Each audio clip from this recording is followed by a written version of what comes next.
ne doho kinde ka kinde. Akeni en paro mane madichiu ne aput mano mar jokanyo 42 mano chuogi mano marango cases makamagi nikech aneno ka pod gitimo wacho ni public participation mano mar choko pacho ganda mano mar winjo ni giketango iwacho ni report margi mokende mohiu. Akeni en paro mane madichiu negi kanyakla kod obila e handling cases mago mag GBV. Mokwongo yiena amed wach moro e weche ma nyaminwa osewacho gi joma nyiri kaachiel gi mine.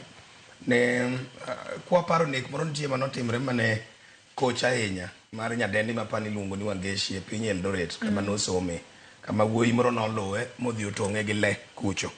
And king'iyo mos chanzo mar wachno en ni wuoyi ni ne feel nosetiyo gi mwandu ne mathoth kuom nyakoni to nyakoni to ok chop dwache. Koro ma bende joma nyiri onego winji ni dichuo ma ok idwar ma ok idichgo bed mabor gi pesa ne. Bed mabor gi mwandu ne. Ok ni pesa ne to mitni eno wuon ok idware. Koro ok idware weri gi pesa ne. Kech ma biro miyo chunye chako chwakre tato. Nyani machama to sai madhi to kane gimoro ni. Koro koneno ka yudi gi ng'ama chielo ma po nono neno ni ok konyi kaka okonyi biro kelo mirima e chunye manyalo chopo wetho. In terms of gik ma ginene task working group ne onego tim. Ang'ene gi somo paro mopogore. Last time nan kana wuoye gik mana paro nonego report gi obi oting'. Achiel en lokruok e wi chike mago momako anjao kata njore mitimo kaluwore kod chal mar chwech kaachiel kod weche mag ng'ango. Koro chike go nego loki mondo miyo ne ka giwinjore kod weche manyasani. Gima waluongo ni femicide ni chike wa ok ong'eye. Onego bed noyange e chik kendo bedo defined e chike yo makare mondo chik ong'e ni ma okang' monego kawo.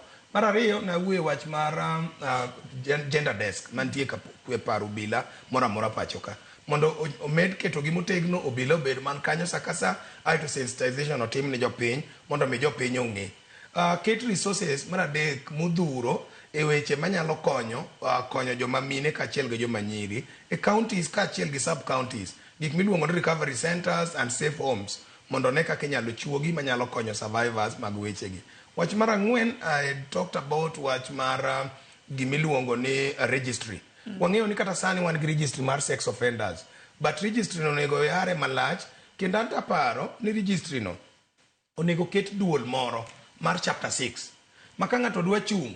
To mana kaka ng'ato dhi yudo clearance help, ng'ato dhi yudo clearance CRB, ng'ato dhi yudo clearance kure. Register no bende mondo non, mondo wach ler machal nadi wach mag sex offenses. Mondo kanyo be miwa clearance, obed one of the chapter 6 entity. Mamiyo ng'ato clearance, mondo gigwed nwa keli kani iler ni chulo gope, iler ni kia gowi mar help ni chulo, iler ni onge tax, but joma nyathi ma nyako moro to nitie manigajo rigo chien kucho, kata riyo kata dek, pod kok wadhi ketie tich, ma ok dhi miyo ibed irit ngima joma tindo. Ai mogik na wuoye wach mar judiciary ni mana kaka wan kod doho ma special machalo kaka small claims court machalo kaka anti corruption court wabed gi doho ma special and doho ni mondo bed ni deal mana gi weche mag sexual offenses weche mag femicide aito migi timeline cutting to 6 months kang'eny to 12 months onego bed ni kar kes ochope e nyim doho ni to sewinje motieke mondo mi kaw okang'. Kamano bende kwende thieth chuog wing makende madil gi weche mag survivors mag sexual offenses